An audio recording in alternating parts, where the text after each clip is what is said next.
ഇതിൽ ക്രിസ്ത്യാനികൾ ഓണം ആഘോഷിക്കേണ്ട കാര്യം ഉണ്ടോ? ഇല്ല. സത്യത്തിൽ ഈ പാതാളത്തിലേക്ക് ഇറങ്ങിപ്പോയവനെ നോക്കിയിരിക്കേണ്ടവരാണോ ക്രിസ്ത്യാനികൾ? നമ്മൾ സ്വർഗത്തിലേക്ക് കയറിപ്പോയവനെ നോക്കിയിരിക്കല്ലേ? അവൻ വരുന്നത് നോക്കിയിരിക്കുന്നവരല്ലേ? ഒത്തിരി ഉന്നതമായ പ്രത്യാശ നമുക്കുള്ളത്. സ്വർഗത്തിലേക്ക് കയറിപ്പോയവൻ നമുക്ക് വേണ്ടി സ്ഥലം ഒരുക്കിയതിനു ശേഷം ഇറങ്ങി വരും.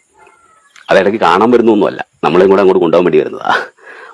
ഇവനെ കൊണ്ടുപോകത്തില്ല. ഓണത്തിനിടയ്ക്ക് പുട്ട് കച്ചവടം എന്ന് പറയുന്ന പണ്ടൊരു CD ഒക്കെ ഉണ്ടായിരുന്നു. അതുപോലെയാണ് ചില മഹാന്മാർ ഓണത്തിൻ്റെ ഇടയ്ക്ക് പുട്ട് കച്ചവടം. ക്രിസ്ത്യാനികൾ ഓണം ആഘോഷിക്കേണ്ടതുണ്ടോ? ഇങ്ങനെയൊക്കെയുള്ള ചോദ്യങ്ങൾ ചോദിക്കുന്ന മനുഷ്യരെ എനിക്കറിയില്ല എന്താണ്. അദ്ദേഹം ഒരു അച്ഛനാണോ, ഒരു ബ്രദറാണോ, Pentecost, whatever it is, IPC എന്തായിക്കോട്ടെ, ഒരു ക്രിസ്ത്യാനിയായ നിലയിൽ എനിക്ക് പറയാനുള്ളത്, ഓണം എന്ന് പറയുന്നത് കേരളത്തിൻ്റെതാണ്. അത് മനുഷ്യരായിട്ട് ജീവിക്കുന്ന എല്ലാവർക്കും ആഘോഷിക്കാൻ പറ്റുന്ന ഒരു കാര്യമാണ്. വളരെ 3 വർഷങ്ങളായിട്ട് നമ്മൾ വളരെയധികം ബുദ്ധിമുട്ടിയായിരുന്നു. 3, 4, 5 വർഷങ്ങളായിട്ട് ഓണമില്ല, ക്രിസ്മസ് ഇല്ല, ഒരാഘോഷങ്ങളും ഇല്ലായിരുന്നു. പാതാളത്തിൽ പോയവനെ നമ്മൾ എന്തിനാ നോക്കുന്നേ? ഈ ക്രിസ്ത്യാനിറ്റിയുടെ വിശ്വാസത്തിൽ യേശു ക്രിസ്തു തിരിച്ചു വരുന്ന സമയത്ത് പുള്ളിയുടെ 2ാം വരവിൽ കബറുകളൊക്കെ ഇളകി മറ്റുള്ള ജീവിനോടിരിക്കുന്നതൊക്കെ എല്ലാവരെയും പുള്ളി സ്വർഗത്തിലേക്കും നരകത്തിലേക്കൊക്കെ ഒന്ന് വിധി നടക്കുമെന്നുള്ള കൺസെപ്റ്റ് കാഴ്ചപ്പാടുകളുമാണ്. അപ്പോൾ പുള്ളിയെ കൊണ്ടുപോകാൻ പറയുന്നത്. പുള്ളിയെ കൊണ്ടുപോകില്ല, കാരണം അവിടെ പോയി കഴിഞ്ഞാൽ പുള്ളി അവിടെ പോയിട്ട് യേശുവിനോട് ചോദിക്കും, നിങ്ങൾ പുള്ളിയാണോ എന്നൊക്കെ ചോദിച്ചാൽ പുള്ളിയെ ക്രിട്ടിസൈസ് ചെയ്തോളാം. പുള്ളി പറയും ഇതല്ല എൻ്റെ കാഴ്ചപ്പാടിലെ യേശു, ഇതല്ല. കാരണം പുള്ളിക്കൊക്കെ പുള്ളിയുടെ സ്വന്തം കാഴ്ചപ്പാടുകളും സ്വന്തം ഇതാണല്ലോ. യേശു മതങ്ങളെ പറ്റിയും ജാതിയും മനുഷ്യരെ പറ്റിയൊക്കെ പുള്ളിയുടെ ഒരു കാഴ്ചപ്പാടെന്ന് പറയുന്നത് എൻ്റെ ഡിഫറെൻ്റ് ആയിട്ടുള്ള ആറ്റിറ്റ്യൂഡാണ്. അപ്പോൾ പുള്ളിക്ക് ഒരിക്കലും യേശുവിനെ പോലും അക്സെപ്റ്റ് ചെയ്യാൻ പറ്റത്തില്ല. കാരണം യേശുവിനെ അക്സെപ്റ്റ് ചെയ്യുന്ന ഒരു മനുഷ്യനാണെങ്കിൽ, അല്ലെങ്കിൽ ക്രൈസ്തവ വിശ്വാസത്തിൽ ജീവിക്കുന്ന ഒരു മനുഷ്യനാണെങ്കിൽ ഇങ്ങനെ സംസാരിക്കത്തില്ല. കാരണം യേശു പഠിപ്പിച്ചത് നിന്നെ പോലെ നിന്റെ അയൽവക്കാരനെ സ്നേഹിക്കണം, നീ പരസ്പരം, നിനക്കൊന്നുണ്ടെങ്കിൽ നിനക്ക് 2 ഉണ്ടെങ്കിൽ നീ വേറൊരാൾക്ക് കൊടുക്കണം. മഹാബലി തമ്പുരാനായിക്കോട്ടെ, അതൊരു ഹിന്ദു, മുസ്ലിം, ക്രിസ്ത്യൻ എന്നതിനേക്കാൾ അപ്പുറം ഇന്ത്യക്കാരൻ എന്ന തലത്തിൽ ചിന്തിച്ചാൽ മതി. ഓക്കെ, പുള്ളി ക്രിസ്ത്യാനിയാണ്, പുള്ളിയുടെ ചിന്താഗതികൾ ഒരാളിലേക്ക് അടിച്ചേൽപ്പിക്കുകയും, അല്ലെങ്കിൽ ഒരു വലിയ ഇത്രയും വർഷങ്ങളായിട്ട് ജാതി മത വ്യത്യാസമായിട്ട് എല്ലാവരും കൊണ്ടാടിക്കൊണ്ടിരിക്കുന്ന ഈ ഒരു കാര്യത്തിന് വേണ്ടി പുള്ളി ഇങ്ങനെ സംസാരിക്കുന്നത്, എനിക്ക് തോന്നുന്നത് പുള്ളിയൊക്കെ വളരെ എന്താ പറയുന്നത്, ബുദ്ധിയോ ജ്ഞാനോ വിവേകമോ ബുദ്ധിയില്ലാത്തൊരു മനുഷ്യനാണ്. എനിക്ക് തോന്നുന്നു കഴുതയെ പോലും പുള്ളിയെ പോയിട്ട് കമ്പാരിസൺ ചെയ്യാൻ പറ്റത്തില്ല. കാരണം ഇന്ന് കഴുതപ്പാലിനൊക്കെ ഭയങ്കര വിലയാണ്. ഇന്ന് പാരൻ ലെവലിക്കകത്തൊക്കെ ഉപയോഗിക്കുന്ന കഴുതപ്പാൽ, അതുകൊണ്ട് കഴുതയെ പുള്ളിയെയും കമ്പാരിസൺ ചെയ്യാൻ പറ്റത്തില്ല. കഴുത നമ്മളെ തൊഴിക്കും. അപ്പോൾ ഇങ്ങനെയുള്ളവരെ പറ്റി നമുക്ക് പറയാൻ വാക്കുകളില്ല. ഇങ്ങനെയുള്ളവരെ പറ്റി നമ്മൾ പറഞ്ഞിട്ട് ഒരു കാര്യവും ഇല്ല. അപ്പോൾ ഇതൊന്നും അല്ലാതെ ഈ ഒരു പുള്ളിയുടെ വേർഷൻ ഇതെന്ന് പറയുന്നത്, പാതാളത്തിൽ പോയവനെ നമ്മൾ എന്തിനാ നോക്കുന്നത്? എടാ നീ നോക്കണ്ടാടേ. മഹാബലി തമ്പുരാൻ അന്ന് ഇവിടെ വാണിരുന്നപ്പോൾ പുള്ളിക്ക് എല്ലാവർക്കും സമൃദ്ധി കൊടുത്തിരുന്നു, എല്ലാം കൊടുത്തിരുന്നു. അദ്ദേഹത്തിൻ്റെ ആ ഒരു കാഴ്ചപ്പാടുകൾ എല്ലാം, അത് അന്നത്തെ കഥകൾ എല്ലാ കാര്യങ്ങളും ഉണ്ട്. നമുക്ക് നമ്മുടെ ചരിത്രത്തിൽ ആയിക്കോട്ടെ, അത് നമ്മുടെ ആ ഒരു എന്താ പറയുന്നത്, ആ ഒരു ചരിത്ര ഏടുകളിൽ ഉണ്ടാവാം. അല്ലെങ്കിൽ അതൊക്കെ ഒരു വിശ്വാസത്തിൻ്റെ പുറത്ത് പുള്ളി നമ്മളെ വീണ്ടും കാണാൻ വരുന്നുണ്ടെന്നും, നല്ലപോലെ ആൾക്കാർ എന്താ പറയുന്നത്, ഓണം ഒരുക്കുന്നു. അല്ലെങ്കിൽ ആ ഒരു ദിവസം, ആ ഒരു തിരുവോണ സമയത്ത് പരസ്പരം ആൾക്കാർ ഒത്തുകൂടുകയും ഒരു കുടുംബത്തിലെല്ലാവരും ഒന്നു ചേരുകയും ഇലയിട്ട് ഊണം കഴിക്കുന്നു. അല്ലെങ്കിൽ അന്ന് വരെയും ബുദ്ധിമുട്ടുള്ളവൻ കാണം വിറ്റും ഓണം ഉണ്ണണമെന്ന് പറഞ്ഞ് അവൻ്റെ ആ ഒരു ദിവസം അവൻ നല്ല രീതിയിൽ ജീവിക്കുന്നതിന് വേണ്ടി അത് ഒരു നമുക്ക് ഉണ്ടാക്കി വെച്ചിരിക്കുന്ന ആ ഒരു ദിവസത്തെ നമ്മൾ എന്തിനങ്ങനെ ക്രിട്ടിസൈസ് ചെയ്യേണ്ട ആവശ്യമുണ്ട്? കാരണം പുള്ളിയുടെ ചിന്താഗതി വളരെ മോശമാണെന്ന് ഞാൻ ഇവിടെ ഓപ്പണായിട്ട് പറഞ്ഞു. ഇനി വേറൊരാളുണ്ട്, പുതിയൊരു മനുഷ്യനാണ്, സൂപ്പറാ. നമുക്ക് അതൊന്ന് കാണാം. യഥാർത്ഥ മാവേലി എന്ന് പറയുന്നത് പണ്ഡിതൻ, ഈശോ. കാരണം മാവേലി എന്ന പദത്തിന്റെ അർത്ഥം പണ്ഡിതനാ. ഭയങ്കര ഒരു അർത്ഥമൊക്കെ പറഞ്ഞു തരുന്നുണ്ടല്ലേ. യഥാർത്ഥ മാവേലി എന്ന് പറയുന്ന ആരാ? ഈശോ. ഈ മാവേലി ഈശോയും തമ്മിലുള്ള ബന്ധം ഈ പുള്ളി കളയും. യേശു പറയും, എടാ നീ എന്നെ പരിപാടി കാണിച്ച്. മാവേലി പറയും, എടാ ഞാനിനി പോകുന്നില്ല, ഇനിയിപ്പോൾ നീ ഓണമാകുമ്പോൾ നീ അങ്ങ് പോയാൽ മതി. ഇങ്ങനെയൊക്കെ ആകുമ്പോൾ ഇനി ഈ പുള്ളി പേര് മാറ്റും. ഓണത്തിന് ഇനി വേറെ എന്നാ പേര് വരുമോ ആവോ, അടുത്ത വർഷം ഇനി കലണ്ടറിൽ നമുക്ക് കാണാം. ഇങ്ങനത്തെ ബുദ്ധിയില്ലാത്തവരെ ദയവ് ചെയ്ത് നിങ്ങൾ ഈ ഓൺലൈൻ മീഡിയയിൽ വന്ന് ഇങ്ങനെ മണ്ടത്തരം പറയരുത്, പ്ലീസ്, റിക്വസ്റ്റ്. കാരണം ഇത് കേട്ട് വിശ്വസിക്കുന്ന മണ്ടന്മാർ വേറെ ഉണ്ട്. ഇത് കേട്ടിട്ട് അതിൻ്റെ പുറകെ പോകുന്ന വേറെ മണ്ടന്മാരുണ്ടെന്നേ. അങ്ങനെ നിങ്ങൾ ഈ സമൂഹത്തെ നശിപ്പിക്കരുത്, ദയവ് ചെയ്ത് റിക്വസ്റ്റാ. ഞങ്ങളെ പോലുള്ളവരെ ഒന്ന് ജീവിക്കാൻ വിടൂന്നേ. ഒരാൾ പറയുന്നു മാവേലിയെ ഓണം എന്തിനാഘോഷിക്കണം, വേറൊരാൾ പറയുന്നു ഇത് ക്രിസ്ത്യാനിയുടെ 2 മുഖങ്ങളാണ്. ഇനി ഒരു 3-ാം മുഖമുണ്ട്. ഒരാൾ പറയുന്നത് പാതാളത്തിൽ പോയതിനെ എന്തിനു നമ്മൾ ആഘോഷിക്കണം, നമ്മുടേതല്ല, നമുക്ക് എത്രയോ നല്ല ആഘോഷങ്ങളുണ്ട്, എത്രയോ നല്ല പെരുന്നാളുകളുണ്ട്, നമുക്കത് ആഘോഷിച്ചാൽ പോരെ. എടാ നിന്റെ ബർത്ത്ഡേ അത് ആഘോഷിച്ചിട്ടുണ്ടോ? നീ കേക്ക് മുറിച്ചിട്ടുണ്ട്, അത് എന്തിനാന്ന് ഇന്ന് നിന്റെ മാതാപിതാക്കൾ ചിന്തിച്ചുകൊണ്ടിരിക്കുക. ഇനി ഇപ്പം ഇപ്പുറത്ത് വന്ന ഈ ഒരു അച്ഛൻ, പുള്ളി പറയുന്നത് മാവേലി, പുള്ളി ഭയങ്കര ജ്ഞാന വിവേകിയാണ്. എനിക്കൊന്ന് പുള്ളിയൊക്കെയാണെന്ന് തോന്നുന്നു ഓക്സ്ഫോർഡ് ഡിക്ഷണറി എഴുതിയത്. കാരണം ഇത്രയൊക്കെ അർത്ഥപൂർണ്ണങ്ങളായിട്ട് പറയണമെങ്കിൽ പുള്ളിക്ക് ഭയങ്കര വിവേകവും ഭയങ്കര ജ്ഞാനമായിരിക്കും. പക്ഷേ കാര്യമൊന്നുമില്ല. അപ്പോൾ ഇവരൊക്കെ എന്തിന് ഇങ്ങനെ ചെയ്യുന്നു എന്നുള്ളത് ചിലപ്പോൾ പബ്ലിസിറ്റിക്കായിരിക്കാം, ചീപ്പ് പബ്ലിസിറ്റിക്ക് വേണ്ടി ആയിരിക്കാം, അറിയില്ല. പക്ഷേ എത്രയോ നല്ല ക്രിസ്ത്യാനികളും ഹിന്ദുക്കളും മുസ്ലിങ്ങളും ചേർന്നിരുന്ന് ഓണം ആഘോഷിക്കുന്നുണ്ട്. ഇന്ന് ഈ ലോകത്ത് കൊറോണ വന്ന് കോവിഡ്-19 വന്ന് എത്രയോ ആൾക്കാർ മരണപ്പെട്ടു. ഈ ഒരു കേരളം കൈകോർത്ത് പിടിച്ച് നിന്നത് ഒരു ജാതിയോ ഒരു മതവും ഇല്ലാതാണ്. ദയവ് ചെയ്ത് പുതിയ സമൂഹത്തെ നിങ്ങൾ നശിപ്പിക്കരുത്. ഇങ്ങനെയുള്ള അന്യദൈവങ്ങളൊന്നും കൊണ്ടുവരാൻ പാടില്ല. ഇത് ഓണക്കളിയോ എന്ത് തന്നെ ആയിക്കോട്ടെ, എന്തിൻ്റെ പേരിലാണെങ്കിലും ഇതൊന്നും പള്ളിയിലെ ഉള്ളിലേക്ക് കൊണ്ടുവരാൻ പാടില്ല. ഇത് നമ്മുടെ ഭവനത്തിൻ്റെ ഉള്ളിൽ നമ്മൾ പ്രാർത്ഥിച്ച് വെഞ്ചരിച്ച് വേർതിരിച്ച് വിശുദ്ധമാക്കിയ സ്ഥലത്തേക്ക് അത് കൊണ്ടുവരാൻ പാടില്ല.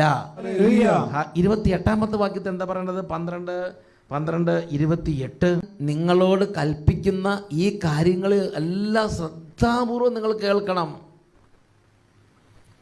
അതൊക്കെ ഭാഗികമായി ചെയ്യാമെന്ന് വിചാരിച്ചാൽ പോരാ.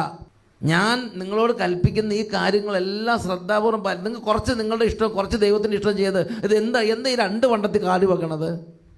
ദൈവം നമ്മളോട് കൽപ്പിക്കുന്ന കാര്യങ്ങൾ നല്ല ശ്രദ്ധ കൊടുക്കണം. നമുക്കിഷ്ടമുള്ള ആചാരങ്ങളെല്ലാം കൂടെ അനുകരിക്കുക. അപ്പം പറയണത് എങ്ങനെയാണ്? അത് ഒരു കളി മാത്രമാണ്, അതൊരു വിരുന്ന് മാത്രമാണ്, ഞങ്ങൾ ആരാധിക്കുന്നൊന്നുമില്ല, ഞങ്ങളൊന്നും ആരാധിക്കാൻ പോകുന്നില്ല, ഞങ്ങൾ ആരാധിക്കുന്നില്ല, ഞങ്ങളൊരു കളി കളിക്കുന്നുള്ളൂ. എൻ്റെ പ്രിയപ്പെട്ട സഹോദരൻ, കളി കളിക്കുന്നതോ ഭക്ഷണം കഴിക്കുന്നതോ അല്ല നമ്മുടെ വിഷയം. അതിനോട് ബന്ധപ്പെട്ട് കിടക്കുന്ന ആചാരങ്ങളെക്കുറിച്ച് നമ്മൾ അറിയണം. ലേവ്യരുടെ പുസ്തകം 5:17 എന്താ പഠിപ്പിക്കുന്നത്? ലേവ്യർ 5:17 പഠിപ്പിക്കുന്നത് എങ്ങനെയാണ്? കർത്താവ് വിലക്കിയിട്ടുള്ളവയിൽ ഏതെങ്കിലും ഒന്ന് പ്രവർത്തിച്ച് പാപം ചെയ്യുന്നവൻ അത് പഠിക്കാതെയാണ്, അത് അറിഞ്ഞിട്ടില്ല, അതിൻ്റെ ഹിസ്റ്ററി അറിയാൻ പാടില്ലായിരുന്നു, അത് അറിയാതെയാണ് അതൊക്കെ ഞങ്ങൾ ചാടി മറിഞ്ഞത് എന്നൊക്കെ പറഞ്ഞാലും അറിയാതെയാണ് അത് ചെയ്തതെങ്കിൽ തന്നെയും കുറ്റക്കാരനാണ്. അവൻ തൻ്റെ തെറ്റിൻ്റെ ഉത്തരവാദിയായിരിക്കും. പുറപ്പാട് 23:24 നീ അവരുടെ ദേവന്മാരെ കുമ്പിടുകയോ ആരാധിക്കുകയോ ചെയ്യരുത്. അപ്പോൾ ആരാധിക്കുന്നില്ല, അതാണ് ഒരുപാട് വിശ്വാസികൾ പറയണത്, ഞങ്ങൾ ആരാധിക്കുന്നില്ല. അങ്ങനെ ചില ആചാരങ്ങളൊക്കെ നമ്മൾ അടുത്ത വാക്യം എന്താ പറയണത്? ആരാധിക്കാതിരുന്നാൽ മാത്രം പോരാ, വേറെ ഒരു കാര്യം കൊണ്ട് കർത്താവ് നിരോധിച്ചിട്ടുണ്ട്. എന്താണ് ചെയ്യുന്നത്? നീ ഇമിറ്റേറ്റ് ചെയ്യരുത്. അവരുടെ ആചാരങ്ങൾ പോലെ ഇവിടെ കൊടുന്ന് പള്ളിയിൽ ഇതൊക്കെ ചെയ്യുക. നീ ഇമിറ്റേറ്റ് ചെയ്യരുത് പള്ളിയിൽ കൊടുന്നിട്ട്. അങ്ങനെ നമ്മൾ അത് സാരമൊന്നുമില്ല, ഞാൻ ക്രിസ്ത്യാനി, എനിക്ക് എന്തും ചെയ്യാൻ പറ്റുമെന്ന് പറഞ്ഞ് അങ്ങോട്ട് ഇളകി വശായി എന്ന് വിചാരിക്കുകയും എന്താ സംഭവിക്കാൻ പോണത്? ദൈവത്തിൻ്റെ വചനം ഒരു കാര്യം വളരെ വ്യക്തമായി വാഗ്ദാനം ചെയ്യാൻ വെളിപ്പെടുത്തുകയാണ്. നിയമാവർത്തനം 4-ാം അധ്യായം 26-27 തിരഞ്ഞെടുക്കുന്നു. അതിൽ 27-ാമത്തെ ഒന്ന് വായിച്ചു നോക്കിക്കേ. 27-ാമത്തെ ലാസ്റ്റ് ഭാഗം, കർത്താവ് നിങ്ങളെ ജനതകളുടെ ഇടയിൽ ചിതറിക്കും, നിങ്ങളിൽ ചുരുക്കം പേർ മാത്രം അവശേഷിക്കും. കേരളം ഒരു വൃദ്ധസാധനമായി പോയി, കേരളത്തിൽ ആരുമില്ല എന്ന് പറഞ്ഞ് നെഞ്ചത്തടിച്ച് നിലവിളിക്കുന്നതിന് മുമ്പ് ആലോചിച്ച് നോക്കണം, നെഞ്ചത്ത് കൈവച്ച് ആലോചിച്ച് നോക്കണം എന്തൊക്കെയാണ് നമ്മൾ കാട്ടിക്കൂട്ടിയത് ഇവിടെ കുറച്ച് കാലങ്ങളായിട്ട്. നമ്മൾ എന്തിനാണ് നമ്മളിതെല്ലാം ചെയ്തു കൂട്ടേണ്ടത്? ചെയ്തു കൂട്ടുമ്പോൾ നമ്മുടെ ഉദ്ദേശം ഏതാണ്? നമുക്കെല്ലാവരുമായിട്ട് ഫ്രണ്ട്ഷിപ്പ്, നമ്മളെല്ലാവരുമായിട്ട് സ്നേഹം, നമ്മളെല്ലാവരുമായിട്ട് ഐക്യം, ഇതല്ലേ നമ്മൾ ആഗ്രഹിക്കുന്നത്. എന്നാൽ ഈ 2000 വർഷം ഇതെല്ലാം ചെയ്ത് കൂട്ടിയിട്ട്, പ്രത്യേകിച്ച് ഈ അടുത്ത 10-15 വർഷങ്ങൾ 10-20 വർഷമായിട്ട് ഭയങ്കരമായിട്ട് നമ്മൾ ചെയ്തിട്ടുണ്ട് ഐക്യവും സ്നേഹവും ഉണ്ടാക്കാൻ വേണ്ടിയിട്ട്. എന്നിട്ട് റിസൾട്ട് എന്താണ്? വിദൂര കോണുകൾ, ഇന്ത്യയുടെ ഏതെങ്കിലും വിദൂര കോണുകൾ ചെന്നാൽ പോലും ക്രിസ്ത്യൻ എന്നൊരു പേര് കേൾക്കുമ്പോഴത്തേക്കും കഠിനമായ വെറുപ്പ്. ആരുടെ പ്രീതിക്ക് വേണ്ടി ഇതെല്ലാം നമ്മൾ കാട്ടിക്കൂട്ടിയോ അവരുടെ ഹൃദയങ്ങളിൽ കഠിന വെറുപ്പ്. അതൊരു വചനത്തിൻ്റെ പൂർത്തീകരണമാണ് അതിൻ്റെ സഹോദരങ്ങളെ. യോശുവ പ്രവാചകന്റെ ജോഷുവയുടെ പുസ്തകത്തിൽ 23-ാം അധ്യായത്തിൽ 13-ാമത്തെ തിരുലിഖിതം, നിങ്ങളുടെ ദൈവമായ കർത്താവ്, അവിടെ നിന്ന് അണ്ടർലൈൻ ചെയ്തേ, നിങ്ങളുടെ ദൈവമായ കർത്താവ് നിങ്ങൾക്ക് നൽകിയിരിക്കുന്ന ഈ വിശിഷ്ട ദേശത്ത് നിന്ന് നിങ്ങൾ വിച്ഛേദിക്കപ്പെടുന്നത് വരെ അവർ നിങ്ങൾക്ക് കെണിയും. ആരുടെ സംപ്രീതിക്ക് വേണ്ടി, ആരെ പ്രീതിപ്പെടുത്താൻ വേണ്ടി, ആരുമായിട്ട് ഐക്യവും സ്നേഹവും ഒക്കെ ഉണ്ടാക്കാൻ വേണ്ടി നിങ്ങൾ ഇതെല്ലാം കാട്ടിക്കൂട്ടിയോ, അവർ നിങ്ങൾക്ക് കെണി, കാലിന് കെണി, കുടുക്ക്, കഴുത്തിന് കുടുക്ക്, മുതുകിന് ചാട്ട, കണ്ണിന് മുള്ള് പോരെ. ഒരു കാര്യത്തെക്കുറിച്ച് ദൈവം പറഞ്ഞത് അട്ടപ്പാടിയിൽ അനുഷ്ഠിച്ചപ്പോൾ അതിൻ്റെ ഒരു നനവ്, അതിൻ്റെ ഒരു ബ്ലെസ്സിങ് ഇത്രയും കാലം അച്ഛനെ കണ്ട് അതിൻ്റെ അനുഭവത്തിൽ നിന്നാണ് അച്ഛനെന്ന് നിങ്ങളോട് സംസാരിക്കുന്നത്. നിയമാവർത്തനം 12:4, നിങ്ങളുടെ ദൈവമായ കർത്താവിൻ്റെ ആലയത്തിൽ, നിങ്ങളുടെ ദൈവമായ കർത്താവിന് പ്രാർത്ഥനകളും സ്തുതികളും അർപ്പിക്കുന്ന ആലയത്തിൽ ഇങ്ങനെയുള്ള ആചാരങ്ങൾ കൊണ്ടുവന്ന് അത് അനുകരിച്ച് അതുപോലെ ഉള്ള ചില കാര്യങ്ങൾ അവിടെ അനുഷ്ഠിക്കരുത്. നിയമാവർത്തന പുസ്തകം 7-ാം അധ്യായം 25-26 വാക്യങ്ങൾ, നിങ്ങളുടെ ദൈവമായ കർത്താവിന് ഇത് നിന്ദ്യമാണ്, ഇത് പള്ളി കോമ്പൗണ്ടിലേക്ക് കൊണ്ടുവരരുത്, ഇത് ഭവനത്തിലേക്ക് കൊണ്ടുവരരുത്, നിങ്ങളും ശാപഗ്രസ്തരാകാതിരിക്കാൻ നിന്ദ്യമായ ഒരു വസ്തുവും വീട്ടിലേക്ക് കൊണ്ടുവരരുത്, അതിനെ നിശേഷം ഉപേക്ഷിക്കണം. ഞാൻ ഓർക്കുന്നുണ്ട് ഒരു വചനഭാഗം ഞാൻ വായിച്ചത്. ആ വചനഭാഗം ഇങ്ങനെയാണ് പറയുന്നത്, ഇസ്രായേൽ രാജാക്കന്മാർക്ക് ദൈവം കൽപ്പന കൊടുക്കുകയാണ്. എന്താ കൽപ്പന കൊടുത്തത്? ഇസ്രായേൽ രാജാക്കന്മാർ കൊടുത്ത കൽപ്പന ഇതാണ്, ദൈവത്തിൻ്റെ ജനത്തിൻ്റെ രാജാക്കന്മാർ കുതിരപ്പട്ടാളം ഉണ്ടാക്കണ്ട, ഇസ്രായേൽ കുതിരപ്പട്ടാളം വേണ്ട എന്ന് കൽപ്പന കൊടുത്തിരിക്കുക. എന്താ കൽപ്പന കൊടുക്കാൻ കാരണം? കുതിരപ്പട്ടാളം ഉണ്ടാകണമെങ്കിൽ കുതിരേനെ മേടിക്കണം, കുതിരേനെ മേടിക്കണമെങ്കിൽ ഇവർ ഈജിപ്തിലേക്ക് തിരിച്ചു പോകും. ഈജിപ്തിലേക്ക് തിരിച്ചു പോയാൽ അവിടെയുള്ള ഉത്സവങ്ങളും അവിടെയുള്ള കാര്യങ്ങളും ഇവർ കണ്ട് ഇവരുടെ ഹൃദയം അന്യദൈവ ആരാധനയിലേക്ക് ആകൃഷ്ടമാകും. അങ്ങനെ ഒരു സാധ്യത പോലും ഉണ്ടാകാതിരിക്കാൻ, ആ സാധ്യതയെ പോലും അടച്ചുകൊണ്ട് ദൈവം കൽപ്പന ദൈവത്തിൻ്റെ ജനത്തിന് കൊടുത്തു. എന്താ? കുതിരപ്പട്ടാളത്തെ ഇസ്രായേൽ ജനത്തിന് വേണ്ട. നിയമാവർത്തനം 17-16, രാജാവ് കുതിരകളുടെ എണ്ണം വർദ്ധിപ്പിക്കരുത്. ദൈവം അത്രയും ജാഗ്രതയോടെ ദൈവത്തിൻ്റെ ജനത്തെ കാത്തു സൂക്ഷിക്കാൻ ആഗ്രഹിക്കുന്നു. നമ്മൾ വളരെ ലാഘവ ബുദ്ധിയോടെ കൈകാര്യം ചെയ്യുന്നു. നാം തന്നെ നമ്മുടെ തകർച്ചയ്ക്ക് വാതിൽ തുറന്നിടുകയാണ്. 2 കൊറിന്തോസ് 6-ാം അധ്യായത്തിൽ 17-ാം തിരുലിഖിതം, അവിടെ നമ്മൾ വായിക്കുന്നത് എങ്ങനെയാണ്? കർത്താവ് വ്യക്തമായിട്ട് അരുളി ചെയ്യാണ്, നിനക്ക് നല്ല ഒരു ചേഞ്ച്, നല്ലൊരു അഭിവൃദ്ധി, നല്ലൊരു അനുഗ്രഹം, നിനക്ക് കർത്താവിൻ്റെ ഒരു ഇടപെടൽ, നിൻ്റെ കർത്താവിൻ്റെ ശക്തി നിൻ്റെ കൺമുമ്പിൽ കാണാൻ നീ ആഗ്രഹിക്കുന്നുണ്ടോ? അങ്ങനെ ഉണ്ടെങ്കിൽ നീ ഒരു കാര്യം ചെയ്യണം, നിൻ്റെ ഇങ്ങനെയുള്ള എന്നുള്ള പറഞ്ഞ ആ ഒരു കുഴഞ്ഞ ജീവിത രീതി വിട്ട് നീ ലോകത്തോടൊരു വേർപാട് ആചരിക്കണം. നിങ്ങൾ എൻ്റെ ചാനൽ കയറി വന്നു കഴിഞ്ഞാൽ തീർച്ചയായിട്ടും ഒന്ന് ലൈക്ക് ചെയ്യണം, ഒന്ന് കമൻറ്റ് ചെയ്യണം, സബ്സ്ക്രൈബ് ചെയ്യണം. തീർച്ചയായിട്ടും നിങ്ങളുടെ ആ കാര്യങ്ങൾ അല്ലെങ്കിൽ നിങ്ങളുടെ ചിന്താഗതികൾ നിങ്ങളൊന്ന് കമൻറ്റൂടെ ചെയ്യാതെ പോകരുത്. ഈ ഓണക്കാലഘട്ടങ്ങളിൽ സന്തോഷത്തോടും സമാധാനത്തോടും കൂടെ ഒരു പുത്തൻ പുലരിയെ വരവേൽക്കുവാൻ ഒരുങ്ങിയിരിക്കുന്ന ഒരു പശ്ചാത്തലത്തിലാണ് എല്ലാ കേരളീയ സമൂഹങ്ങളും. ഓണം എന്ന് പറയുന്ന ആ ഒരു ആഘോഷത്തെ 2 നിലകളിലാണ് സാധാരണഗതിയിൽ നാം കണക്കാക്കാറുള്ളത്. ഒന്ന്, ഓണം എന്ന് പറയുന്നത് അതൊരു ഹൈന്ദവ സമൂഹങ്ങളുടെ ഒരു ആചാരാനുഷ്ഠാനമായിട്ട് കണക്കാക്കുന്നു. അപ്പോൾ തന്നെ ഈ ഓണത്തെ അത് കൊയ്ത്തുത്സവമായി നാം പറയാറുമുണ്ട്. ഇന്ന് നാം സോഷ്യൽ മീഡിയയിലൂടെയൊക്കെ ഒന്ന് ചിന്തിച്ചാൽ, ഈ കഴിഞ്ഞിടയിൽ ഒരു മുസ്ലിം വിഭാഗത്തിൽപ്പെടുന്ന ഒരു ടീച്ചർ തൻ്റെ കുട്ടികളോട്, അവരുടെ മത വിഭാഗത്തിൽപ്പെടുന്ന ആളുകളോട് നിങ്ങൾ ഓണം ആഘോഷിക്കുന്നതിനെ പറ്റിയൊക്കെ ഉള്ളതായ ചില നിർദ്ദേശങ്ങളൊക്കെ പങ്കുവെക്കുകയും അത് പിന്നീട് പത്രമാധ്യമങ്ങളിലൊക്കെയും വളരെയധികം ചർച്ചയ്ക്ക് കാരണമായി തീർന്ന ഒരു സംഭവങ്ങളൊക്കെ നാം കാണുകയും കേൾക്കുകയും ചെയ്തുകൊണ്ടിരിക്കുന്നു. അന്യോന്യം വളരെ സ്നേഹത്തോടും ഐക്യതയോടും മറ്റ് മതവിഭാഗത്തിൽപ്പെടുന്ന ആളുകളുടെ മതവികാരങ്ങളെ വ്രണപ്പെടുത്താതെയും തങ്ങളുടെ മതവികാരങ്ങൾക്ക് കോട്ടം സംഭവിക്കാതെയും മുമ്പോട്ട് പോകുന്ന ഒരു പശ്ചാത്തലത്തിലാണ് നമ്മൾ ഓരോരുത്തരും ആയിരിക്കുന്നത്. എന്നാൽ ഈ ഓണത്തിൻ്റെ സമയമാകുമ്പോൾ വലിയ വിമർശനങ്ങൾ മതവിഭാഗങ്ങളിൽപ്പെടുന്ന ആളുകൾ ഉണർത്തുന്നത് നമുക്ക് കാണുവാൻ സാധിക്കുന്നു.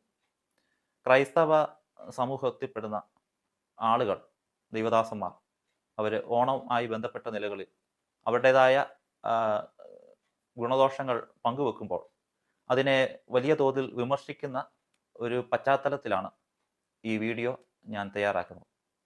പ്രിയമുള്ളവരെ, എല്ലാവർക്കും അവരുടേതായ മതവിശ്വാസങ്ങളും വിശ്വാസ സംഹിതകളുമുണ്ട്. എന്നാൽ അതിൽ നിലനിൽക്കുന്ന ആളുകളോട് അവരുടെ വിശ്വാസങ്ങളെപ്പറ്റി പറഞ്ഞ് അവരെ ബോധ്യപ്പെടുത്തുമ്പോൾ അത് മറ്റ് ആചാരാനുഷ്ഠാനങ്ങളെ വ്രണപ്പെടുത്തുന്നതാണെന്നും അല്ലെങ്കിൽ ഓണം അത് ഒരു ഹിന്ദുക്കളുടെ ആചാരം എന്നതിനേക്കാൾ ഉപരി അത് കൊയ്ത്തുത്സവം ആണ് എന്ന് പറഞ്ഞുകൊണ്ട് അതിൽ ചെയ്യുന്നതായ കാര്യങ്ങളിലൊക്കെയും പങ്കുള്ളവരായി തീരാൻ എല്ലാവരെയും നിർബന്ധിക്കുന്ന അല്ലെങ്കിൽ അതിനെ കൂടുതൽ പ്രേരിപ്പിക്കുന്ന ഒരു പശ്ചാത്തലമാണ് ഇന്ന് നമ്മുടെ മധ്യത്തിൽ ഉള്ളത്. ആയതിനാൽ ഓണം എന്ന് പറയുന്ന ആഘോഷത്തെ അതിനെ എപ്രകാരം നമുക്ക് കണക്കാക്കാം എന്ന് ആധികാരികമായ ചില പുസ്തകങ്ങളുടെയൊക്കെ അടിസ്ഥാനത്തിലും മതപരമായ വിശ്വാസത്തിൻ്റെ അടിസ്ഥാനത്തിലും ഒന്ന് വിശദീകരിക്കാം എന്നാണ് ഞാൻ ഈ വീഡിയോയിലൂടെ ആഗ്രഹിക്കുന്നത്. ഈ വീഡിയോ ഒരിക്കലും ഒരു മതവിശ്വാസത്തെയോ അല്ലെങ്കിൽ അതിൽ ആചാരാനുഷ്ഠാനങ്ങളെയോ ആഘോഷങ്ങളെയോ വ്രണപ്പെടുത്തുന്നതല്ല, മറിച്ച് ക്രൈസ്തവ പെന്തിക്കോസ്ത് വിശ്വാസി സമൂഹത്തോട് പങ്കുവെക്കുന്ന ഒരു ആശയമാണ് ഞാൻ നിങ്ങളോട് പറയുവാൻ ആഗ്രഹിക്കുന്നത്. ഇവിടെ നാം രണ്ട് നിലകളിലാണ് ഈ ഓണം എന്ന് പറയുന്ന ആഘോഷത്തെ ചിന്തിക്കാൻ പോകുന്നത്. ഒന്ന്, മതപരമായ വിശ്വാസം. രണ്ട്, കേരളത്തിൻ്റെ ഏതോ പൂർവ്വകാല ഘട്ടത്ത് ഇവിടെ ഉണ്ടായിരുന്നതായ കൊയ്ത്ത് ഉത്സവം, അത് ഓണമാണ് എന്ന് അവകാശപ്പെടുന്നു. ഇതിലെ ഏതാണ് നിജസ്ഥിതി അല്ലെങ്കിൽ ഏതാണ് യാഥാർത്ഥ്യം എന്ന് ചരിത്ര പുസ്തകങ്ങളുടെയും അതുപോലെ വിശ്വാസ സംഹിതകളുടെയൊക്കെ അടിസ്ഥാനത്തിൽ നമുക്കൊന്ന് പരിശോധന വിധേയമാക്കാം. പ്രാരംഭമായി രണ്ടാമത് പറഞ്ഞ ആ ചരിത്രത്തെ അല്ലെങ്കിൽ കൊയ്ത്ത് ഉത്സവത്തെ പറ്റി നമുക്കൊന്ന് പരിശോധന വിധേയമാക്കാം. കേരളത്തിൻ്റെ പൂർവ്വകാല ചരിത്രങ്ങളെപ്പറ്റി വിശദീകരിക്കുന്ന നിരവധിയാകുന്ന പുസ്തകങ്ങൾ ഇന്ന് നമുക്ക് ലഭ്യമായിട്ടുണ്ട്. ആ പുസ്തകങ്ങൾ പലതും നാം പരിശോധന വിധേയമാക്കുമ്പോൾ എപ്പോഴാണ് കേരളത്തിൽ പൂർവ്വകാലഘട്ടങ്ങളിൽ ഇത്തരത്തിലുള്ള ഒരു കൊയ്ത്ത് ഉത്സവം നടന്നിട്ടുള്ളത് എന്ന് നാം ചിന്തിക്കുമ്പോൾ കേരളത്തിലെ പല പുരാതന ചരിത്രങ്ങളെപ്പറ്റി വിശദീകരിക്കുന്ന പുസ്തകങ്ങളൊക്കെ നാം പരിശോധന വിധേയമാക്കുമ്പോൾ നിർഭാഗ്യം എന്ന് പറയട്ടെ, കേരളത്തിൻ്റെ പൂർവ്വകാല ചരിത്ര പുസ്തകങ്ങളിലൊന്നും ഇത്തരത്തിൽ ഒരു കൊയ്ത്ത് ഉത്സവത്തെപ്പറ്റി കണ്ടെത്തുവാൻ എനിക്ക് സാധിച്ചില്ല. നമ്മുടെ പൂർവ്വകാല ചരിത്രങ്ങളൊക്കെയും പറയുന്ന പുസ്തകങ്ങൾ അതൊക്കെ നാം പഠന വിഷയമാക്കുമ്പോൾ അതിലൊക്കെ പരിശോധിക്കുമ്പോൾ അവിടെയൊക്കെ എല്ലാ ആളുകളും ഒരുമിച്ച് കൂടി എല്ലാ ആളുകളും പ്രത്യേകിച്ച് യാതൊരുവിധ വ്യത്യാസങ്ങളും കൂടാതെ വണ്ണം അവർ ചെയ്യുന്ന ജോലിക്ക് ഒത്തവണ്ണമുള്ള വേതനം ലഭിക്കുന്ന, അവർ ചെയ്യുന്നതായ ജോലിയിൽ അവർക്ക് ലഭ്യമാകേണ്ടുന്ന നന്മകൾ കരസ്ഥമാക്കുന്ന ഒരു കാലഘട്ടം നമുക്ക് കണ്ടെത്താൻ സാധ്യമല്ല. പണ്ട് കാലഘട്ടത്തെ നമ്മുടെ നാട്ടിലെ കാർഷിക രംഗത്തെ കൃഷിരീതിയും ഒക്കെ നാം പരിശോധന വിധേയമാക്കിയാൽ അവിടെ ഒന്നും തന്നെ ഇന്നും നാം പറയുന്നത് പോലെയുള്ള ഒരു കൊയ്ത്ത് ഉത്സവം ഒന്നും തന്നെ നമുക്ക് കാണാൻ സാധിക്കുന്നില്ല. നാം ഒന്ന് പരിശോധിച്ചാൽ പണ്ട് കാലഘട്ടങ്ങളിൽ പ്രിയപ്പെട്ടവരെ ഇവിടെ പശുവിനെ വാങ്ങാൻ അനുവാദം ഉണ്ടായിരുന്നു, എന്നാൽ പാല് കറക്കാൻ അനുവാദം ഉണ്ടായിരുന്നില്ല. സ്വന്തം തൊഴുത്തിൽ നിൽക്കുന്ന സ്വന്തം പശുവിനെ കറന്ന് അതിൻ്റെ പാല് കുടിക്കുവാൻ ഇവിടെയുള്ള ഈഴവർ മുതൽ താഴോട്ടുള്ള ആളുകൾക്ക് അനുവാദം ഉണ്ടായിരുന്നില്ല എന്ന് പല ചരിത്ര പുസ്തകങ്ങളിലും രേഖപ്പെടുത്തി വച്ചിരിക്കുന്നു. അപ്പം ഇത് വായിക്കുമ്പോൾ അല്ലെങ്കിൽ കേൾക്കുമ്പോൾ നിങ്ങൾ ചിലപ്പോൾ ചിന്തിച്ചേക്കാം, ഇത് ക്ഷീരകർഷകരുടെ കാര്യമല്ലേ? ക്ഷീരകർഷകരുടെ കാര്യമല്ലേ പറയുന്നത്? പിന്നെ അരിവാളെടുത്ത് കൊയ്യുന്ന കാർഷിക രംഗത്ത് നെൽകൃഷി രംഗത്തെ കാര്യമാണ് കൊയ്ത്തുത്സവം എന്ന് പറയുന്ന ഓണം എന്ന് പറയുന്ന ആളുകൾ തീർച്ചയായും വായിക്കേണ്ടുന്ന ഒരു പുസ്തകമാണ് PK ബാലകൃഷ്ണൻ എഴുതിയ ജാതി വ്യവസ്ഥയും കേരള ചരിത്രവും എന്ന് പറയുന്ന പുസ്തകം. ആ പുസ്തകത്തിൻ്റെ 170 പേജിൽ PK ബാലകൃഷ്ണൻ പറയുന്ന ഒരു ഭാഗം ഞാൻ നിങ്ങളെ വായിച്ചു കേൾപ്പിക്കാം. അരിയുടെ കാര്യത്തിൽ തിരുവിതാംകൂറിന്റെ നിലയും ഏറെ വ്യത്യസ്തമല്ലെന്നാണ് കാണുന്നത്. 1860 മുതൽ പൊതുമരാമത്ത് വകുപ്പിന്റെ കീഴിൽ റോഡ് നിർമ്മാണം തുടങ്ങിയ വിപുലമായ മരാമത്ത് പണികൾ തുടങ്ങിയപ്പോൾ ഈഴിയം അടിമപ്പണി കൊണ്ട് കാര്യം നടക്കുകയില്ലെന്ന് കണ്ട ചീഫ് എഞ്ചിനീയർ ബാർട്ടൺ ഈഴവർ തുടങ്ങിയ ഊഴിയക്കാരെ 4 അണ നിത്യവേതനത്തിനുള്ള കൂലിക്കാരായി പണിക്കെടുക്കുകയുണ്ടായി. അതിൻ്റെ പ്രതിഫലം 1870-നും 1890-നും ഇടയ്ക്ക് തിരുവിതാംകൂർ പുറമേ നിന്ന് ഇറക്കുമതി ചെയ്തിരുന്ന അരിയുടെ തോത് പ്രതിവർഷം 14.5 ലക്ഷം രൂപയായി വർദ്ധിച്ചുവെന്നതാണ്. തിരുവിതാംകൂറിൽ അക്കാലത്ത് നടന്നിരുന്ന നെൽകൃഷിയുടെ തോത് എന്തെന്നും ഭൂരിപക്ഷം നാട്ടുകാരും അതുവരെ ആഹരിച്ചിരുന്ന അരി എത്ര തുച്ഛമായിരുന്നെന്നും ഈ കണക്ക് കൊണ്ട് കാണാം. അവരിൽ കുറെ പേർക്ക് ദിവസം പ്രതി 25 പൈസ കൂലി ലഭിച്ചു തുടങ്ങിയപ്പോൾ അവരും ചെറിയ തോതിൽ അരിഭക്ഷണം കഴിക്കാൻ തുടങ്ങിയതിൻ്റെ കൂടി പ്രത്യാഘാതമാണ് ഇടങ്ങഴി അരിക്ക് 5 പൈസ വിലയില്ലാത്ത അക്കാലത്ത് 11.5 ലക്ഷം ഉറുപ്പികയുടെ അരി ഇറക്കുമതി. കായികാധ്വാനക്കാരായ നാട്ടിലെ താഴ്ന്ന ജാതിക്കാർ മുൻകാലങ്ങളിൽ കഴിഞ്ഞിരുന്ന കഴിച്ചിൽ ഏത് തരമായിരുന്നെന്നും ബർത്തലോമിയോയുടെ 1790 കാലഘട്ടങ്ങൾ എഴുതിയ ഈ വിവരണം കൊണ്ട് P.K. ബാലകൃഷ്ണൻ ജാതി വ്യവസ്ഥയും കേരള ചരിത്രവും എന്ന് പറയുന്ന പുസ്തകത്തിൽ എഴുതി വച്ചിട്ടുണ്ട്. അപ്പോൾ ഒന്ന് ശ്രദ്ധിച്ച പ്രിയപ്പെട്ടവരെ, ഇവിടെ ഉണ്ടായിരുന്ന ആളുകൾക്ക് 1870 കാലഘട്ടം വരെയും ഒട്ടുമിക്ക ആളുകളും തന്നെ അരിയാഹാരം കഴിച്ചിട്ടില്ലെന്ന് P.K. ബാലകൃഷ്ണൻ എഴുതിയ ഈ പുസ്തകത്തിൻ്റെ അകത്ത് ബർത്തലോമിയുടെ വാക്കിനെ ഉദ്ധരിച്ച് താൻ എഴുതി വച്ചിരിക്കുന്നു. 1870 കാലഘട്ടങ്ങളിൽ ഇവിടെ കടന്നു വന്ന വെള്ളക്കാര് അവർ റോഡ് പണി ചെയ്തു വന്നപ്പോൾ ഇവിടെയുള്ളതായ അടിമകളെ കൊണ്ട് മാത്രം ഈ റോഡിൻ്റെ പണികൾ ചെയ്യാൻ സാധ്യമല്ല എന്ന് മനസ്സിലാക്കിയ വെള്ളക്കാര് അവർ കൂലി കൊടുത്ത് ആളുകളെ നിർത്തി റോഡ് പണി നടത്തിയപ്പോഴാണ് അവർക്ക് പൈസ കിട്ടിയതെന്നും ആ പണം കൊണ്ടാണ് അവർ വലിയൊരു കൂട്ടം ആളുകൾ അരിയാഹാരം വാങ്ങിച്ച് കഴിച്ചതെന്ന് ഞാൻ പറഞ്ഞാൽ അത് ഇനി ആരും നിഷേധിക്കും എന്ന് ഞാൻ നിരൂപിക്കുന്നില്ല. അപ്പോൾ ഇത്തരത്തിലുള്ളതായ ചരിത്രങ്ങളെപ്പറ്റി വിളിച്ചോതുന്ന നിരവധിയാകുന്ന പുസ്തകങ്ങൾ നാം പരിശോധിക്കുമ്പോൾ അവിടെയൊന്നും ഒരു കൊയ്ത്ത് ഉത്സവം എന്ന നിലകളിൽ നമുക്ക് കണ്ടെത്തുവാൻ സാധിക്കുന്നില്ല. ഇവിടെ സാധാരണക്കാരായ ആളുകൾക്ക് വിഭവസമൃദ്ധമായ ആഹാരം കൊയ്തെടുക്കുവാനും അവർ ചെയ്യുന്ന ജോലിക്കൊത്തവണ്ണമുള്ള വേതനം കരസ്ഥമാക്കാനും ഒന്നും അക്കാലഘട്ടങ്ങളിൽ സാധിച്ചിരുന്നില്ല എന്ന് ഇത്തരത്തിലുള്ള അനേക പുസ്തകങ്ങളിലൂടെ നമുക്ക് മനസ്സിലാക്കാൻ സാധിക്കും. പിന്നെ എങ്ങനെയാണ് പണ്ട് നമ്മുടെ നാട്ടിൽ വലിയ കൊയ്ത്തുത്സവം ഉണ്ടായിരുന്നുവെന്നും ആ കൊയ്ത്ത് ഉത്സവമാണ് ഓണമായിട്ടും ആഘോഷിക്കുന്നതൊക്കെ പറയുമ്പോൾ എപ്രകാരമാണ് നമുക്കത് ചരിത്ര പുസ്തകങ്ങളുടെ അടിസ്ഥാനത്തിൽ മനസ്സിലാക്കാൻ സാധിക്കുന്നത്. ഇനി രണ്ടാമതായിട്ട് നമുക്ക് മതവിശ്വാസത്തിലേക്ക് ഒന്ന് പ്രവേശിക്കാം. മതവിശ്വാസത്തിലേക്ക് നാം കടന്നു വരുമ്പോൾ ഹിന്ദു മതത്തിലെ ഒരു ആചാര അനുഷ്ഠാനമാണ് തിരുവോണം എന്ന് നമുക്ക് വളരെയധികം അറിവുള്ളതാണല്ലോ. നാം തിരുവോണത്തെപ്പറ്റി ഒന്ന് പരിശോധിക്കുമ്പോൾ അസുര രാജാവായിരിക്കുന്ന ഈ മാവേലി അദ്ദേഹം കേരളം ഭരിക്കുമ്പോൾ കള്ളവുമില്ല, ചതിയുമില്ല, എള്ളോളമില്ല പുളിവചനം എന്ന പാട്ട് പാടുന്നത് പോലെ വളരെയധികം ശാന്ത സന്തോഷകരമായ ഒരു കാലയളവ് കടന്നു പോയിക്കൊണ്ടിരിക്കുമ്പോൾ ദേവന്മാരെ പ്രതിനിധീകരിച്ചുകൊണ്ട് മഹാവിഷ്ണുവിൻ്റെ ഒരു അവതാരമായിരിക്കുന്ന വാമന് അദ്ദേഹം കടന്നു വരികയും ഒരു നമ്പൂതിരി ബാലകൻ എന്ന വണ്ണം കടന്നു വന്നിട്ട് മഹാബലിയോട് അദ്ദേഹം 3 അടി മണ്ണ് ചോദിക്കുന്നു. വളരെയധികം ദാനധർമ്മം ചെയ്യുന്ന ഈ മഹാബലി അദ്ദേഹത്തിൻ്റെ വാക്ക് പോലെ തന്നെ തൻ്റെ ആവശ്യം നിറവേറ്റുവാൻ തീരുമാനിക്കുന്നു. ഉടനെ ഈ വാമനൻ അദ്ദേഹത്തിൻ്റെ സ്വരൂപമൊക്കെ മാറി താൻ ഒരു കാലുകൊണ്ട് ഭൂമിയെയും മറുകാലുകൊണ്ട് സ്വർഗത്തെയും അളന്നുവെന്നും മൂന്നാമത് ഒരു കാൽ വെക്കുവാൻ അദ്ദേഹത്തിന് ഇടം ഇല്ലായകയാൽ തൻ്റെ വാക്ക് പാലിക്കേണ്ടതിന് വേണ്ടി മഹാബലി തൻ്റെ ശിരസിന്മേൽ കാൽ വെക്കുക എന്ന് അദ്ദേഹത്തോട് പറയുകയും മഹാബലിയെ ഭൂമിക്കടിയിലേക്ക് പാതാളത്തിലേക്ക് ചവിട്ടി താത്തു എന്നുള്ളതായ ഒരു ഐതിഹ്യമാണ് ഓണവുമായി ബന്ധപ്പെട്ട നിലകളിൽ നമുക്കെല്ലാവർക്കും അറിയാവുന്ന ഒരു ചരിത്രം. അതോട് ബന്ധപ്പെട്ട് ഈ മഹാബലി അദ്ദേഹം വാമനനോട് അനുവാദം ചോദിക്കുകയാണ്.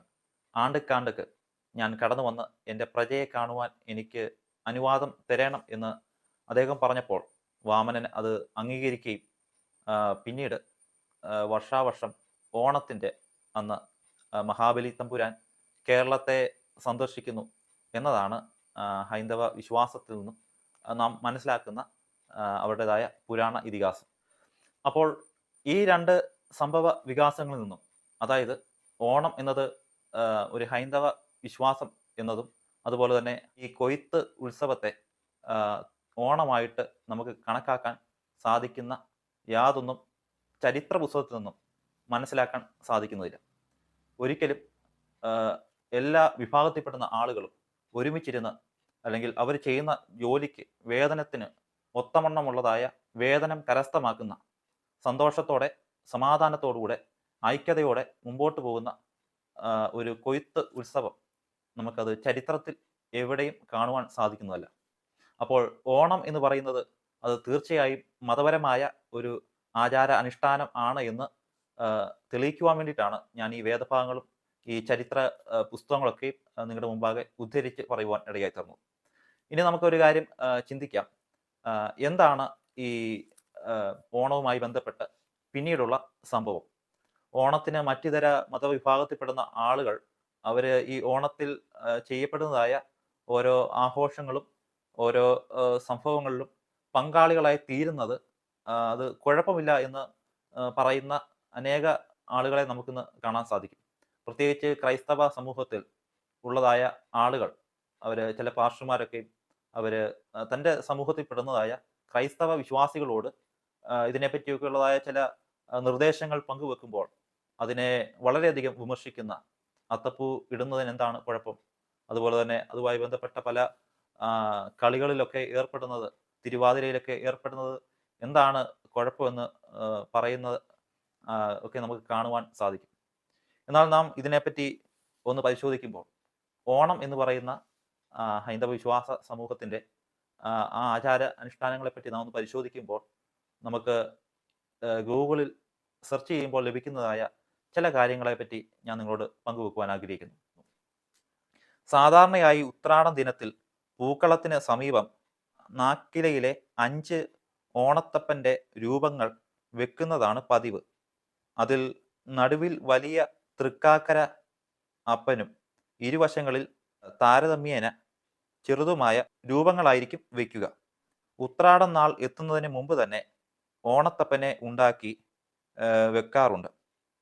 അടുത്തത് പറയുകയാണ്, ഓണാഘോഷങ്ങൾക്ക് തൃക്കാക്കര ക്ഷേത്രത്തിൽ എത്തിച്ചേരുവാൻ സാധിക്കാത്ത ആളുകൾ വീടുകളിൽ തൃക്കാക്കരയപ്പൻ്റെ രൂപം ഇങ്ങനെ പ്രതിഷ്ഠിക്കണമെന്ന്, ആഘോഷങ്ങൾ നടക്കണമെന്നും അക്കാലത്ത് കൽപ്പന ഉണ്ടായിരുന്നു അത്രേ എന്നൊക്കെ നമുക്ക് ഗൂഗിളിൽ ഇതിനെപ്പറ്റി സെർച്ച് ചെയ്യുമ്പോൾ അവിടെ കാണാൻ സാധിക്കും. അപ്പോൾ യഥാർത്ഥത്തിൽ ഈ പൂക്കളം ഇടുന്നത് ആർക്ക് വേണ്ടിയിട്ടാണ്? അത് ഞാൻ വിചാരിച്ചുകൊണ്ടിരുന്നത് ആണ്ടക്കാണ്ട് കടന്നു വരുന്ന, തൻ്റെ ജനത്തെ കാണുവാൻ വേണ്ടി കടന്നു വരുന്ന മഹാബലി തമ്പുരാന് വേണ്ടിയിട്ടാണ് പൂക്കളം ഒരുക്കുന്നതെന്നാണ് ഞാൻ വിചാരിച്ചുകൊണ്ടിരുന്നത്. എന്നാൽ അത് തെറ്റാണ്.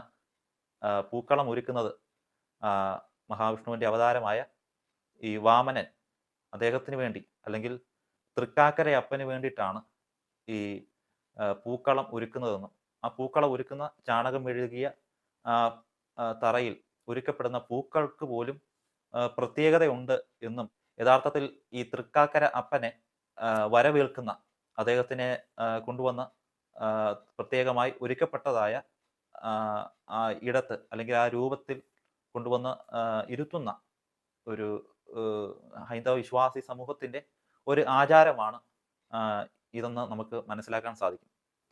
അപ്പോൾ അതൊക്കെ ചെയ്യുമ്പോൾ തൃക്കാക്കരയപ്പന് ഇരിക്കുവാൻ വേണ്ടിയിട്ടുള്ള പ്രത്യേകമായി ഒരുക്കപ്പെട്ടതായ പുഷ്പങ്ങൾ കൊണ്ട് അലങ്കൃതമായിരിക്കുന്ന അത്തപ്പൂക്കളത്തിൻ്റെ ഉള്ളിൽ ഒരുക്കിയിരിക്കുന്ന ബിംബങ്ങൾ, വിഗ്രഹത്തിൻ്റെ ഉള്ളിൽ അദ്ദേഹത്തെ കുടിയിരുത്തുന്ന ഒരു പ്രത്യേക ഒരു ചടങ്ങാണ് ഈ അത്തപ്പൂക്കളം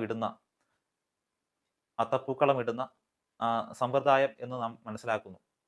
അപ്പോൾ അതൊക്കെ അന്യമത വിഭാഗത്തിൽപ്പെടുന്ന കുട്ടികൾ അത് അവർ ചെയ്തു വരുമ്പോൾ അതിനെപ്പറ്റിയുള്ളതായ ചില ഗുണദോഷങ്ങൾ അവരുടെ സമൂഹത്തിൽപ്പെടുന്ന ആളുകൾ അവരോട് പങ്കുവെക്കുന്നത്, ക്രൈസ്തവ സമൂഹത്തിലെ പാസ്റ്റർമാർ അവർ ഇതിനെപ്പറ്റിയൊക്കെ ഉള്ളതായ ചില കാര്യങ്ങൾ പങ്കുവെക്കുമ്പോൾ അതിനെയൊക്കെ എന്തോ വലിയ സാമൂഹിക തിന്മയായിട്ടും എന്തൊക്കെയോ വലിയ എന്തൊക്കെയോ വലിയ മോശമായ നടപടിക്രമം എന്ന വണ്ണം അവരെയൊക്കെ വിമർശിക്കുന്ന ഈ പശ്ചാത്തലത്തിൽ ഇത്തരത്തിലുള്ള കാര്യങ്ങളെ പറ്റിയുള്ളതായ അജ്ഞത പലർക്കും ഉള്ളതായിട്ട് മനസ്സിലാക്കാൻ സാധിക്കുന്നു.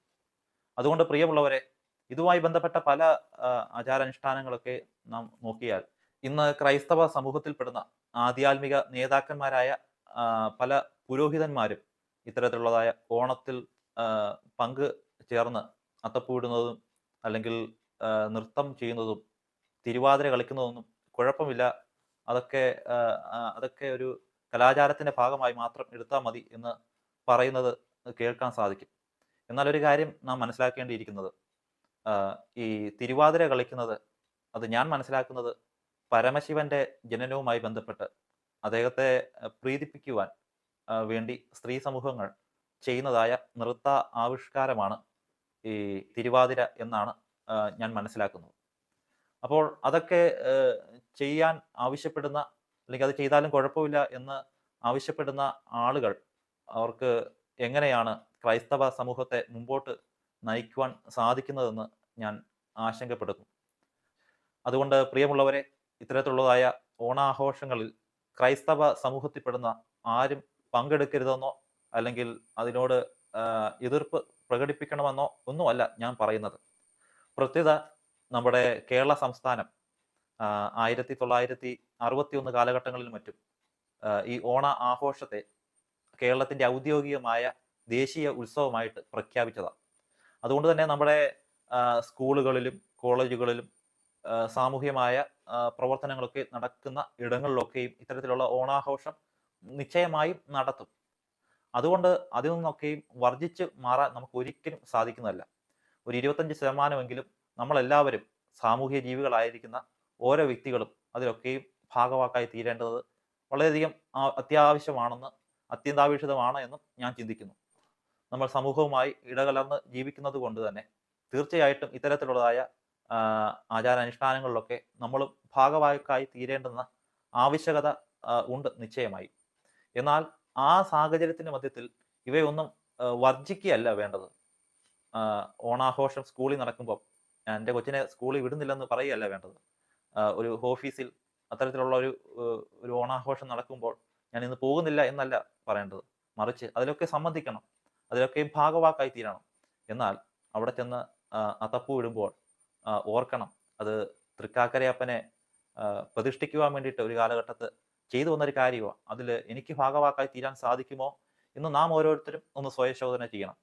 അതുപോലെ തന്നെ ക്രൈസ്തവ വിശ്വാസി തിരുവാതിര കളിക്കാൻ വേണ്ടി കടന്നു പോകുമ്പോൾ തീർച്ചയായിട്ടും ഒരു നിമിഷം ഒന്ന് ചിന്തിക്കണം, പരമശിവനെ പ്രസാദിപ്പിക്കുവാൻ വേണ്ടി സ്ത്രീ സമൂഹങ്ങൾ ചെയ്തു വന്നതായ ആ നൃത്ത ആവിഷ്കാരം അതൊരു ക്രൈസ്തവ വിശ്വാസി എന്ന നിലയിൽ എനിക്ക് ചെയ്യാൻ സാധിക്കുമോ എന്ന് നാം ഓരോരുത്തരും തന്നെ ഒന്ന് സ്വയശോധന ചെയ്യുമ്പോൾ, ഈ ഭേദാഭേദങ്ങളെ പറ്റിയൊക്കെ ഒന്ന് വിവേചിക്കുവാൻ ഇടയായി തീരുമ്പോൾ നമ്മൾക്ക് അതിൽ നിന്നൊക്കെ മാറേണ്ടുന്ന കാര്യങ്ങളിൽ മാറി നിൽക്കാനും, അതല്ല അവരോട് ചേർന്ന് നിൽക്കേണ്ടുന്ന സമയങ്ങളിൽ സാഹചര്യങ്ങൾ ചേർന്ന് നിന്ന് സാഹോദര്യത്തോടെ അന്യമത വിഭാഗത്തിൽപ്പെടുന്ന ആളുകളെയും ഉൾക്കൊണ്ടുകൊണ്ടും അവരോട് ചേർന്ന് സന്തോഷകരമായി മുമ്പോട്ട് പോകുവാനും നമുക്ക് സാധിക്കും.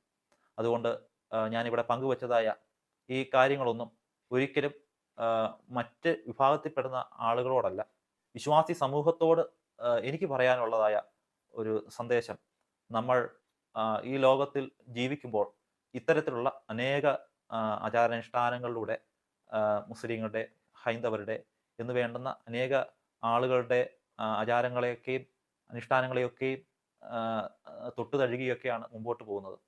എന്നാൽ അതൊന്നും ഒരിക്കലും ഒരു ക്രിസ്തീയ വിശ്വാസിയെ ക്രിസ്തുവേശുവിൽ നിന്നും അകറ്റിക്കളയുന്നത് ആകരുത്. ഒരു കാര്യം ഞാൻ പറഞ്ഞ് അവസാനിപ്പിക്കാൻ ആഗ്രഹിക്കുക, അപ്പോസ്തലനായ പൗലോസ് അദ്ദേഹത്തെ പറ്റി പറയുന്ന ഒരു വിശേഷണ പദം, അദ്ദേഹം ജാതികളുടെ അപ്പോസ്തലനാണെന്ന്. അതായത് തൻ്റെ പ്രവർത്തന മണ്ഡലം അത് വിജാതികളായിരിക്കുന്ന ആളുകളുടെ ഇടയിലായിരുന്നു. അപ്പോൾ അവരുടെ ഇടയിൽ കടന്നു എന്ന് സുവിശേഷം അറിയിച്ച അപ്പോസ്തലനായ പൗലോസ് അദ്ദേഹം കടന്നുപോയ പാതകളൊക്കെയും വളരെയധികം ദുർഘടം പിടിച്ച വിശ്വാസ ത്യാഗം സംഭവിക്കപ്പെടാൻ സാധ്യതയുള്ള ആളുകളുടെ ഇടയിലൂടെയാണ് കടന്നു പോകുവാൻ ഇടയായി തീർന്നത്. എന്നാൽ അവിടെയൊന്നും പൗലോസ് അപ്പോസ്തലൻ തൻ്റെ വിശ്വാസം ത്യജിക്കപ്പെട്ടില്ല. തൻ്റെ ജീവിതത്തിൽ പലപ്പോഴും പലവിധമായ ബുദ്ധിമുട്ടുകളും പ്രയാസങ്ങളും പീഡനങ്ങളും ഒക്കെയും ഉണ്ടാകുന്ന സാഹചര്യത്തിലും തൻ്റെ മുമ്പിൽ കർത്താവ് വെച്ചതാകുന്ന ആ ഓട്ടത്തിന് തടസ്സമായി യാതൊന്നും ഉണ്ടായിരുന്നില്ല എന്നുള്ളതാണ് വാസ്തവം. ആ പൗലോസ് അപ്പോസ്തലൻ ഒരു ഭാഗത്ത് ഇപ്രകാരം പറയുകയാണ്: ക്രിസ്തുയേശുവിൻ്റെ ദൈവഹിതത്തിൽ നിന്നും എന്നെ അകറ്റുന്നത് ആർ? കഷ്ടമോ സങ്കടമോ ബുദ്ധിമുട്ടുകളോ ആപത്തോ വാളോ ഒന്നിനെ കൊണ്ടും യേശു ക്രിസ്തുവിങ്കിൽ നിന്നും എന്നെ അകറ്റി കളയുവാൻ സാധിക്കുന്നതല്ല. അതുകൊണ്ട് പ്രിയമുള്ളവരെ, നമ്മൾ കടന്നു പോകുന്ന, നമ്മൾ ജീവിക്കുന്ന ഈ ചുറ്റുപാടുകൾ അതൊക്കെ വളരെ വ്യത്യസ്തമായ പ്രത്യാഘാതങ്ങൾ ഉളവാക്കുന്ന സാഹചര്യങ്ങളാണ് ഉള്ളത്. എങ്കിൽ പോലും അവിടെയൊക്കെയും ക്രൂശിക്കപ്പെട്ട യേശു ക്രിസ്തുവിലുള്ള വിശ്വാസവും പ്രത്യാശയും ദൈവവചനത്തിൻ്റെ ഉപദേശവും യഥാർത്ഥമായി ഹൃദയംഗമായി പോറ്റി പുലർത്തുന്ന, അതിനെയൊക്കെ പരിപാലിക്കുന്ന, ദൈവവചനത്തിനൊത്തവണ്ണം ജീവിക്കുവാൻ മനസ്സ് കാണിക്കുന്ന ഒരു വ്യക്തി അവൻ ഒരിടത്ത് പോലും പരാജയപ്പെട്ടു പോകുവാൻ, അല്ലെങ്കിൽ ഒരിടത്ത് പോലും അവൻ വിശ്വാസ ത്യാഗിയായി കടന്നു പോകുവാൻ ഇടയായി തീരുകയില്ല എന്നതാണ് ദൈവത്തിൻ്റെ വചനം നമ്മോട് പ്രബോധിപ്പിക്കുന്നത്. ആയതിനാൽ ഈ കാലഘട്ടങ്ങളിൽ നമ്മുടെ ഓരോരുത്തരുടെയും വിശ്വാസവും പ്രത്യാശയും വർദ്ധിച്ചു വരുമാറാകട്ടെ എന്ന് ഞാൻ ആശംസിക്കുന്നു. പ്രിയമുള്ളവരെ, നമ്മുടെ പാവങ്ങളുടെ പരിഹാരത്തിന് വേണ്ടി ആടുകളുടെയും മാടുകളുടെയും കോലാട്ടുകൊറ്റമാരുടെയും കുറുമ്പ്രാവുകളുടെ രക്തങ്ങൾക്കൊന്നും നമ്മെ ശുദ്ധീകരിക്കുവാൻ സാധിക്കാതിരിക്കുമ്പോൾ, ജീവന്റെ മറുവില കൊടുക്കാൻ സാധിക്കാതിരിക്കുമ്പോൾ, നമ്മുടെ കർത്താവായിരിക്കുന്ന യേശു ക്രിസ്തു അവൻ ദൈവത്തോടുള്ള സമത്വം മുറുകെ പിടിക്കണമെന്ന് വിചാരിക്കാതെ തന്നെത്താൻ താഴ്ത്തി വേഷത്തിൽ മനുഷ്യനായി ഈ ഭൂമിയിൽ ക്രൂശിലെ മരണത്തോളം തന്നെ അവൻ താഴ്ചയുള്ളവനായി തീർന്നു. യേശു തൻ്റെ മഹത്വവും മാനവും പുകഴ്ചയും ഒക്കെ വിട്ടുകളയുവാനിടയായി തീർന്നു. എന്തിനാന്ന് വെച്ചാൽ നമ്മെ ഓരോരുത്തരെയും നീതീകരിക്കുവാൻ, നമ്മെ ഓരോരുത്തരെയും നിത്യമായ രക്ഷയിലേക്ക് നയിക്കപ്പെടുവാൻ നമ്മുടെ കർത്താവായ യേശു ക്രിസ്തു അവൻ ദരിദ്രനായി തീർന്നു. അതുകൊണ്ടാണ് വേറൊരു ഭാഗത്ത് പറയുകയാണ്, നമ്മുടെ കർത്താവായ യേശു ക്രിസ്തു അവൻ സമ്പന്നനായിട്ടും അവൻ്റെ ദാരിദ്ര്യത്താൽ നിങ്ങൾ സമ്പന്നരാകേണ്ടതിന് നിങ്ങൾ നിമിത്തം ദരിദ്രനായി തീർന്ന കൃപ അറിയുന്നില്ലയോ? അതുകൊണ്ട് ഇന്ന് ഈ മാധ്യമത്തിലൂടെ എന്നെ കേൾക്കുന്ന ബഹുമാന്യരും ആദരണീയരുമായ പ്രിയപ്പെട്ടവരെ, പൗലോസ് അപ്പോസ്തലന്റെ വാക്കിനെ ഒരിക്കൽ കൂടി ഞാൻ നിങ്ങളുടെ മുമ്പാകെ ഏറ്റുപറയുകയാണ്. നമ്മുടെ കർത്താവായിരിക്കുന്ന യേശു ക്രിസ്തു അവൻ സമ്പന്നനായിരുന്നു, എന്നാൽ അവൻ്റെ ദാരിദ്ര്യത്താൽ നമ്മൾ ഓരോരുത്തരും സമ്പന്നരാകേണ്ടതിന് നമുക്ക് വേണ്ടി ക്രിസ്തു യേശു ദരിദ്രനായി തീർന്നു. ആ യേശു മരിച്ചടക്കപ്പെട്ടു, മരണത്തെ ജയിച്ച് ഉയർത്തെഴുന്നേറ്റ് ഇന്നും മഹിമയുടെ സിംഹാസനത്തിൽ നമുക്ക് വേണ്ടി പിതാവിന്റെ സന്നിധി മധ്യസ്ഥത അണയ്ക്കുന്നു. ആ കർത്താവായ യേശു ക്രിസ്തുവിന്റെ സ്നേഹത്തിൽ നിന്നും അകറ്റിക്കളയുവാൻ യാതൊന്നിനും സാധ്യമല്ല,